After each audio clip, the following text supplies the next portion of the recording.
আসসালামু আলাইকুম। আজকে আমরা যেটা শিখবো সেটা হচ্ছে কম্পাইলার কি, ইন্টারপ্রেটার কি এবং এই দুইজনের মধ্যে পার্থক্যটা কি। সো আমরা প্রথমে যেটা শিখবো কম্পাইলার কি। কম্পাইলার হচ্ছে একটা কম্পিউটার প্রোগ্রাম যেটা কি করে, যেটা সোর্স কোডকে মেশিন করে পরিবর্তন করে। হ্যাঁ, এবং এই কাজটা করার পরে সে আমাদের দুই ধরনের ফাইল সে আমাদের জেনারেট করে দেয়। একটা হচ্ছে ডট ও ফাইল বা অবজেক্ট ফাইল, আর একটা হচ্ছে ডট ইএক্সি ফাইল বা এক্সিকিউটেবল ফাইল। এখন আমাদের যে বিষয়টা বোঝা দরকার সেটা হচ্ছে যে কেন আসলে আমাদের কম্পাইলার দরকার। হ্যাঁ, আমাদের কম্পাইলার এই কারণেই দরকার, কারণ হচ্ছে আমরা যখন কোড লিখি সেটা হচ্ছে হাই লেভেল ল্যাঙ্গুয়েজে কোড লিখি। এই কোডটা কিন্তু কম্পিউটার সরাসরি বুঝতে পারে না। কম্পিউটার হচ্ছে আমরা জানি জিরো ওয়ান ছাড়া অন্য কোনো কিছু বুঝতে পারে না। তো কম্পাইলারের যে কাজটা সেটা হচ্ছে আমরা যে হাই লেভেল ল্যাঙ্গুয়েজে কোডটা লিখি, এই কোডটাকে পুরোপুরি একদম মেশিন কোডে পরিবর্তন করা বা ট্রান্সলেট করা। হ্যাঁ, অর্থাৎ যে কোডটা কম্পিউটার বুঝতে পারবে, এটাই হচ্ছে কম্পাইলারের কাজ। তো এখন আমরা একটা উদাহরণ দেখি, এই উদাহরণটা দেখলে আসলে কম্পাইলার কিভাবে কাজ করে সেটা আমরা কিছুটা হলেও বুঝতে পারবো। তো এখানে হচ্ছে আমি সি প্রোগ্রামিং ল্যাঙ্গুয়েজে একটা প্রোগ্রাম লিখে রাখছি, যেটা হচ্ছে দুইটা সংখ্যা ইনপুট নেবে এবং সেই দুইটা সংখ্যার যোগফল হচ্ছে আউটপুট করে দেখাবে। সো এইটা যদি আমি একটু এই দুইটা ফাইল কেটে দিই। সো এখানে জাস্ট এই লোকেশনে কিচ্ছু নাই। এটা যদি আমি এখন রান করাই তাহলে কি হবে, যখন আমি রান করাবো তখনই কম্পাইলার কি করবে, জিসিসি কম্পাইলার যেটা করবে পুরো কোডকে সে স্ক্যান করবে, এবং পুরো কোডকে স্ক্যান করে যদি কোনো প্রবলেম না থাকে তাহলে আমাদের দুই ধরনের ফাইল দেবে। একটা হচ্ছে ডট ও ফাইল অর্থাৎ অবজেক্ট ফাইল, আর একটা হচ্ছে ডট ইএক্সি ফাইল। তো আমরা কোডটা একটু রান করে দেখি। তো আমরা যখন রান করলাম, এই যে, হ্যাঁ, এখানে খেয়াল করো যে এখানে শুধু আগে টেস্ট ডট সি ফাইল ছিল, এখন কিন্তু নতুন দুইটা ফাইল তৈরি হয়ে গেছে, তাই না? এই দুইটা ফাইল কি, একটা হচ্ছে টেস্ট ডট ইএক্সি অর্থাৎ যেটা এক্সিকিউটেবল ফাইল, এবং একটা হচ্ছে টেস্ট ডট ও অর্থাৎ অবজেক্ট ফাইল। সো যে যে কথাটা আমরা একটু আগেই বললাম, তো অবজেক্ট ফাইলটা কি, অবজেক্ট ফাইল হচ্ছে যে আমাদের এই সোর্স কোডটা, যেটা হাই লেভেল ল্যাঙ্গুয়েজে করা, বা বলতে পারি এটা হচ্ছে মিড লেভেল ল্যাঙ্গুয়েজে করা, যেহেতু এটা সি প্রোগ্রামিং ল্যাঙ্গুয়েজ।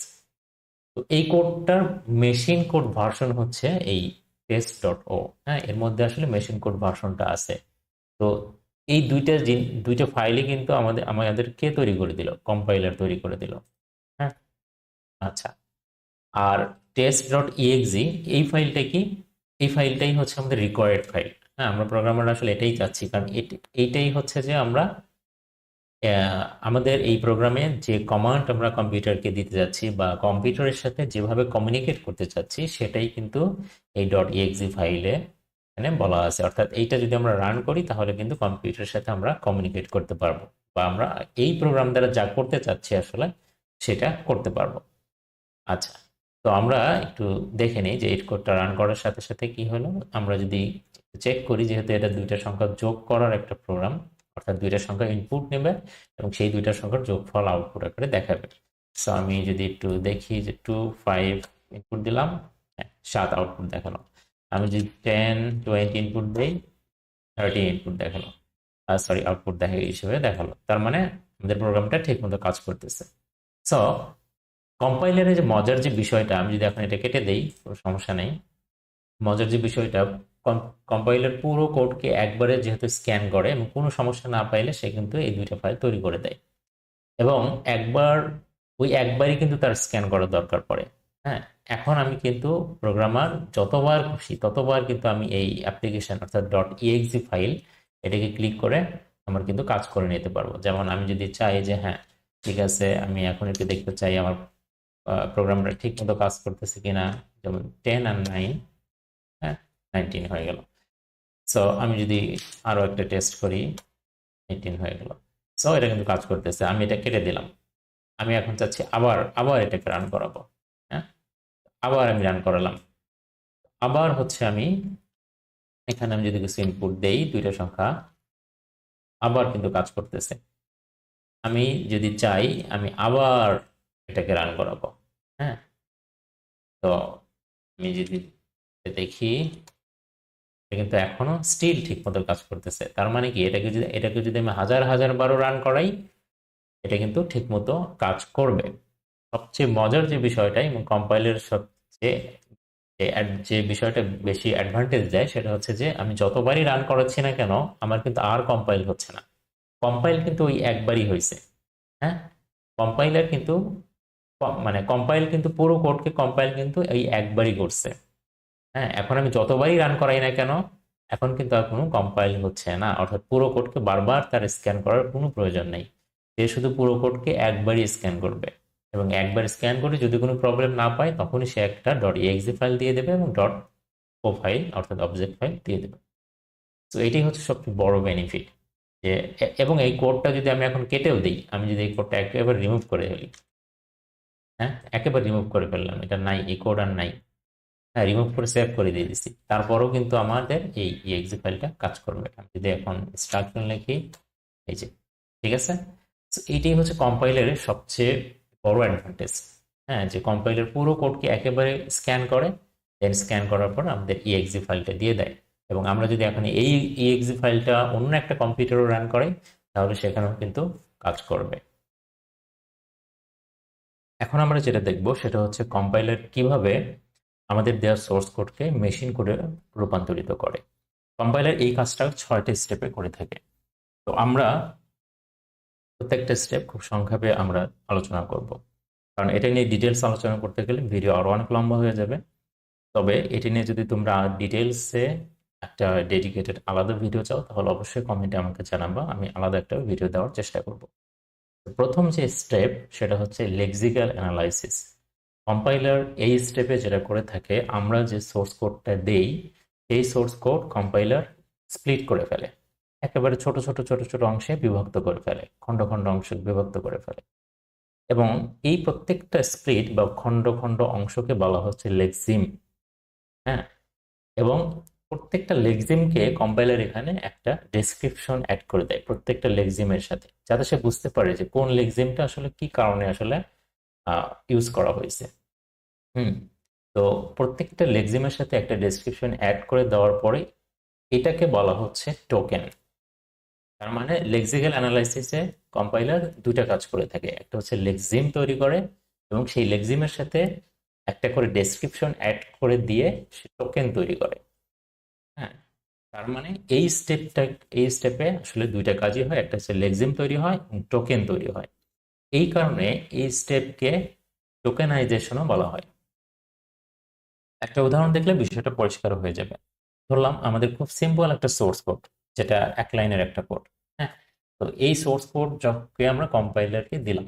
তো কম্পাইলার প্রথম স্টেপে অর্থাৎ লেক্সিক্যাল অ্যানালাইসিসে কম্পাইলার কি করবে, এই সোর্স কোডকে প্রথমে সে লেক্সিমে পরিবর্তন করবে এবং লেক্সিম থেকে সে টোকেন তৈরি করবে।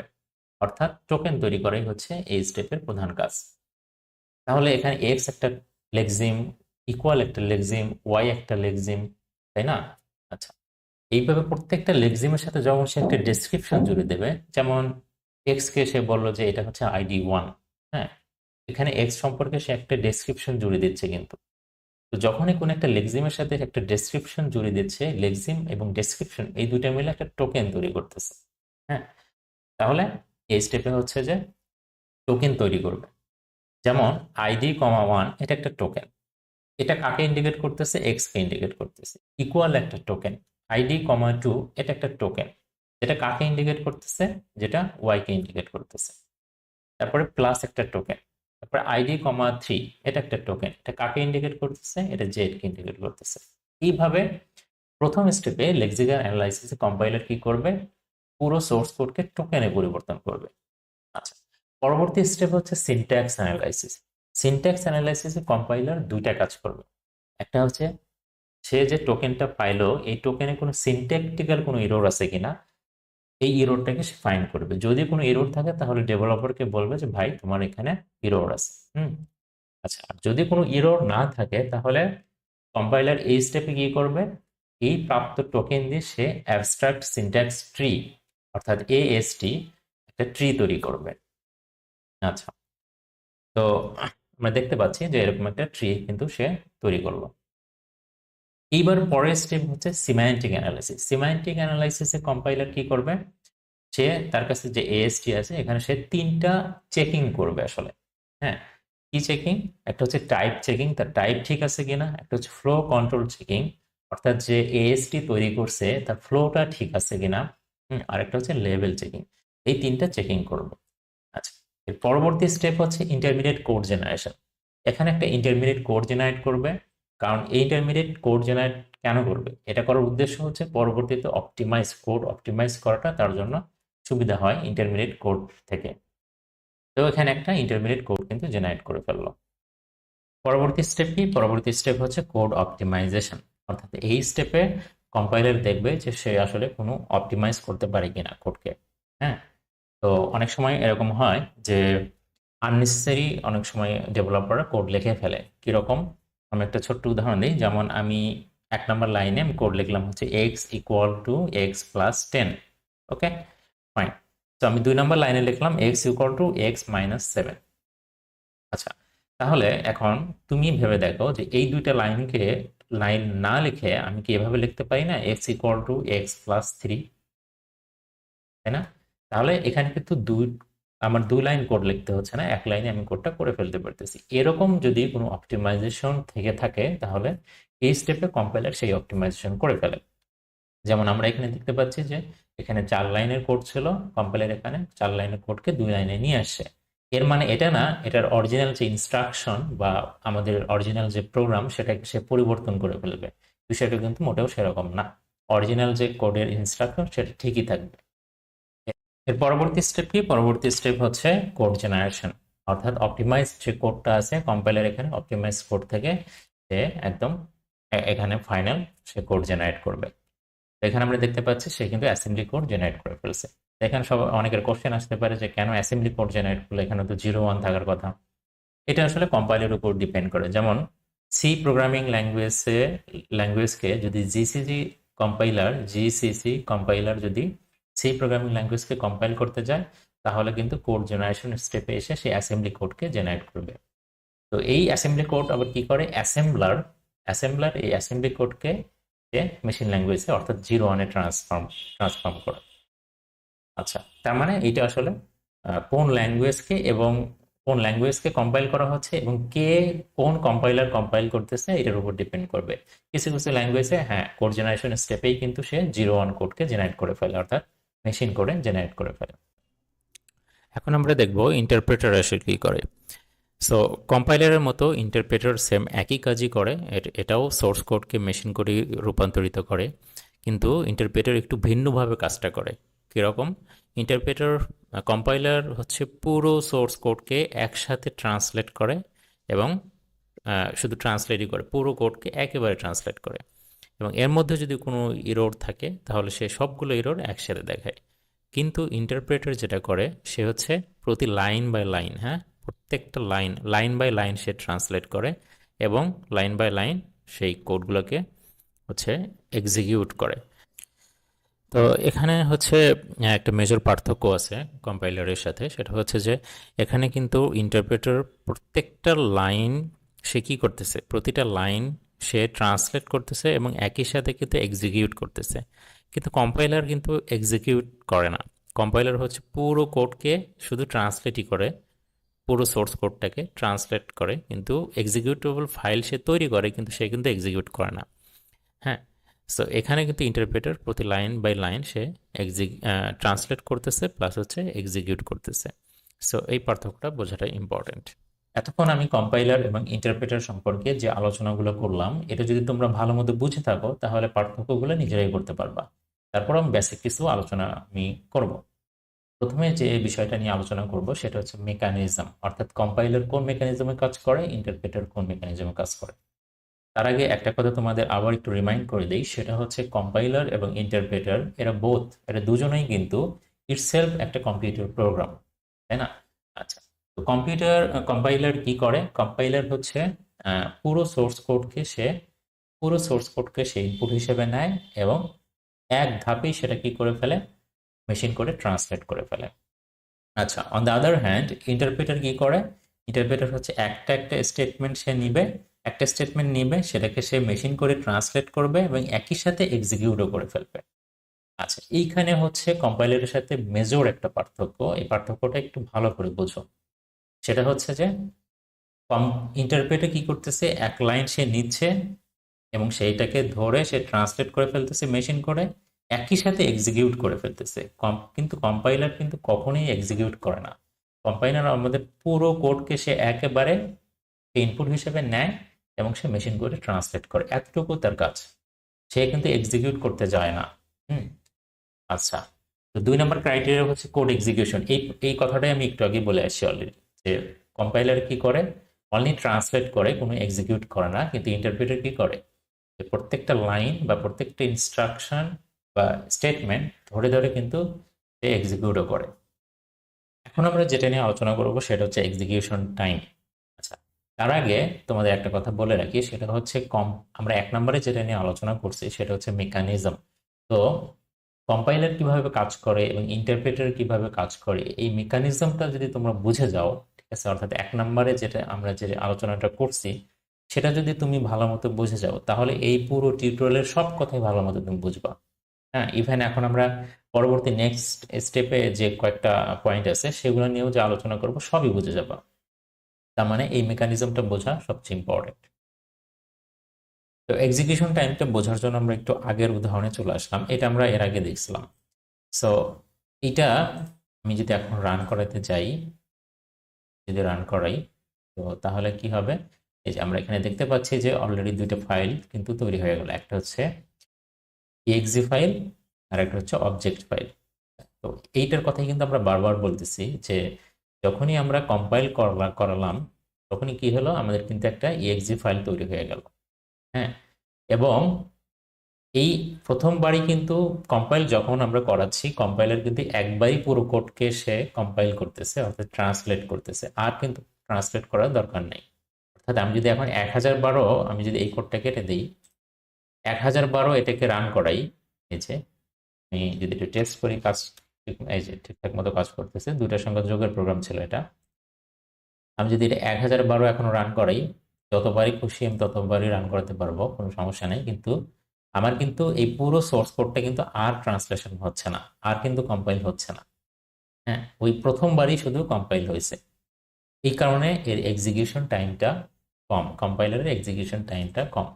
ঠিক আছে, মানে আমি এখন যতবারই এই এক্সিকিউটেবল ফাইলে ক্লিক করব সে ততবারই কিন্তু রান হচ্ছে, কিন্তু আর কিন্তু কোনো কম্পাইল হচ্ছে না। কম্পাইল শুধু একবারই হবে।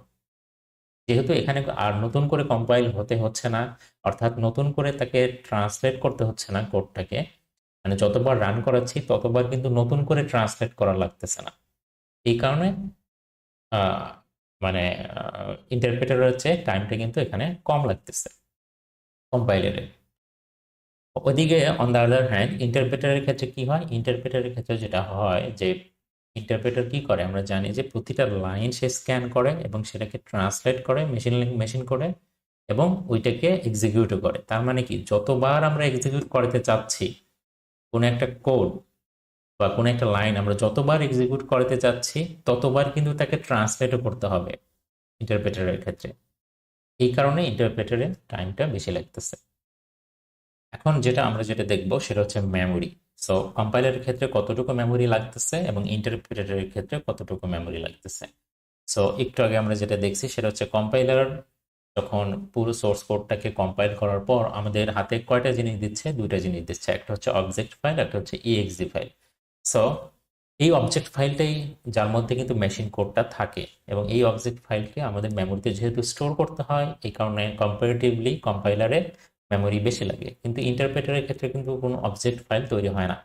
হ্যাঁ, এর কারণে এখানে মেমোরি তুলনামূলকভাবে কম লাগে। সো আমরা পরেরটাতে যাই, পরেরটা হচ্ছে প্রোগ্রাম জেনারেশন। এখানে যেটা বলা হচ্ছে যে কম্পাইলার আমাদের কিন্তু একটা exe ফাইল দেয় যেটা ইন্ডিপেন্ডেন্টলি রান করে। অর্থাৎ এই exe ফাইলটা রান করানোর জন্য আমাদের কিন্তু মেইন যে সোর্স প্রোগ্রাম সেটার কোনো হেল্প নিতে হয় না। আমরা এটাও একটু একটু আগেই দেখছি, তাই না? সেটাকে নিতে হয়, নিতে হয় না। তার মানে কি, যে কম্পাইলারের ক্ষেত্রে আমরা ইন্ডিপেন্ডেন্ট একটা exe ফাইল পাচ্ছি যেটা আমরা যতবার খুশি ততবার রান করাতে পারি, এবং এইটা রান করানোর জন্য আমাদের মেইন সোর্স প্রোগ্রামের কোনো প্রয়োজন পড়ে না। কিন্তু ইন্টারপ্রেটারের ক্ষেত্রে কি হচ্ছে, যেহেতু আমাদের কোনো আলাদা কোনো এক্সি ফাইল দিচ্ছে না, তো যার কারণে যতবার আমরা এক্সিকিউট করাতে চাচ্ছি ততবারই কিন্তু আমাদের মেইন যে সোর্স কোড, হ্যাঁ, সেটাতে কিন্তু ফিরে যেতে হচ্ছে। এখন আমরা যেটা দেখব সেটা হচ্ছে যে ইরর। তো কম্পাইলার ক্ষেত্রে ওই যে সেম আগের কথাটাই, যে আমরা যদি মেকানিজমটা বুঝি তাহলে আসলে সব কিছুই বুঝতে পারবো। হ্যাঁ, সেটা হচ্ছে যে কম্পাইলার কি করে, পুরো সোর্স কোডটাকে সে একেবারে ইনপুট হিসেবে নেয় এবং সেটাকে ট্রান্সলেট করে তারপরে মেশিন করে পরিবর্তন করে, তাই না? তো তার মানে কি, এই পুরো প্রসেস শেষে কিন্তু যত ইরোর পায় কম্পাইলার সবগুলো ইরোর একসাথে সে দেয়। কিন্তু ইন্টারপ্রেটারের ক্ষেত্রে কি হচ্ছে, ইন্টারপ্রেটারের ক্ষেত্রে হচ্ছে প্রতি লাইন, প্রত্যেকটা ইনস্ট্রাকশন একটা একটা করে হচ্ছে, তাই না? একটা একটা করে স্ক্যান করতেছে, সেটাকে ট্রান্সলেট করতেছে এবং সেটাকে এক্সিকিউট করতেছে। তার মানে একটা একটা করে যখন সে ট্রান্সলেট করতেছে, ওই সময়ে যদি কোনো ইরোর পায় তাহলে সেই ইরোরটা দেখাচ্ছে। তার মানে কি, আমি ধরে নেই যে 27 নম্বর লাইনে সে একটা ইরোর পাইছে। হ্যাঁ, তো এখন আবার মনে করো 60 নম্বর লাইন বা 70 নম্বর লাইনে সে আরেকটি ইরোর পাইছে। তাহলে এই দুইটা ইরোর দেখানোর সময় কি একই হবে? না, একই হবে না, তারা কিন্তু ডিফারেন্ট টাইম ইরোরটা দেখাচ্ছে। এবার হচ্ছে ইনপুট। কম্পাইলার কিভাবে ইনপুট নেয়? কম্পাইলার হচ্ছে আমরা যে সোর্স কোডটা দেই, সেই পুরো সোর্স কোডটা ইন্টায়ার প্রোগ্রামটা হচ্ছে কম্পাইলার ইনপুট হিসেবে নেয়, তাই না? এটা আমরা অলরেডি আগে বারবার বলে আসছি। ইন্টারপ্রেটার কি করে? ইন্টারপ্রেটার হচ্ছে পুরো সোর্স কোড না, বরং সে কি করে, সিঙ্গেল ইনস্ট্রাকশনকে, একটা একটা ইনস্ট্রাকশন সে একটা একটা করে ইনপুট হিসেবে নেয়। আচ্ছা, এবার কিছু আমরা ল্যাঙ্গুয়েজ দেখবো যেটা হচ্ছে কম্পাইলার বেসড ল্যাঙ্গুয়েজ, এবং কিছু ল্যাঙ্গুয়েজ দেখবো যেটা হচ্ছে ইন্টারপ্রিটার বেসড ল্যাঙ্গুয়েজ। তো C, C plus plus, C sharp, Scala, Java, এগুলো হচ্ছে কম্পাইলার বেসড ল্যাঙ্গুয়েজ। অর্থাৎ এই ল্যাঙ্গুয়েজে যদি আমরা কোনো প্রোগ্রাম লিখি তাহলে সেগুলো কে কম্পাইল করবে, মানে মেশিন করে ট্রান্সলেট করবে, এটা হচ্ছে কোনো একটা কম্পাইলার করবে। আচ্ছা, একইভাবে জাভাস্ক্রিপ্ট, পিএসপি, পার্ল, রুবি, এগুলো হচ্ছে ইন্টারপ্রিটার বেসড ল্যাঙ্গুয়েজ। তার মানে এগুলোতে যখন আমরা কোনো কোড লিখি তখন কি হয়, সাধারণত ইন্টারপ্রেটার হচ্ছে এই কোডগুলোকে মেশিন করে ট্রান্সফর্ম করে। এই হচ্ছে কম্পাইলার ইন্টারপ্রেটার সম্পর্কে আহ, মোটামুটি সব আলোচনা। আশা করি আজকের আলোচনা থেকে কম্পাইলার ইন্টারপ্রেটার সম্পর্কে বেসিক যে ধারণা বা বেসিক যে কনসেপ্ট, এটা তোমাদের পুরোপুরি ক্লিয়ার হয়ে গেছে। হ্যাঁ, এবং এই ভিডিওটা যদি তোমাদের সত্যি ভালো লেগেই থাকে তাহলে অবশ্যই একটা লাইক বাটন প্রেস করবা এবং অবশ্যই আমার চ্যানেলকে সাবস্ক্রাইব করবা। আর একটা কথা শেষে বলে রাখি, সেটা হচ্ছে যে আমার ভিডিওগুলো যারা দেখতেছো তাদের জন্য এই কথাটা আসলে স্পেশালি, সেটা হচ্ছে যে আমার ভিডিওটা একটু লং হবে, সবসময় লং হবে। কারণ হচ্ছে যে আমি সাধারণত প্রত্যেকটা কনসেপ্ট একদম গভীর থেকে বোঝানোর চেষ্টা করি, এই কারণে ভিডিওর ডিউরেশনটা একটু বেশি হয়ে যায়। হ্যাঁ, তো যারা একটু খুবই শর্টকাট ওয়েতে বা একটু কম ইয়েতে খুঁজতে চাচ্ছ আর কি, যে দেখা যাচ্ছে 3-4 মিনিটে আমি একটা কনসেপ্ট শিখবো, এটা আসলে হয় না ওইভাবে। হুম, তো সেটা যদি আসলে খুঁজেই থাকো ওইভাবে তাহলে হয়তো বা আমার ভিডিওগুলো তোমাকে খুব একটা হেল্প করবে না। হ্যাঁ, কারণ আমার এখানে এসে আসলে শর্টকাটের কোনো কিছু ওয়ে নাই ওইভাবে। তো আশা করি ধৈর্য ধরে ভিডিওগুলো দেখলে অবশ্যই তোমরা উপকৃত হবা। তো আজকের মতো এ পর্যন্তই, ভালো থাকো সবাই। আসসালামু আলাইকুম।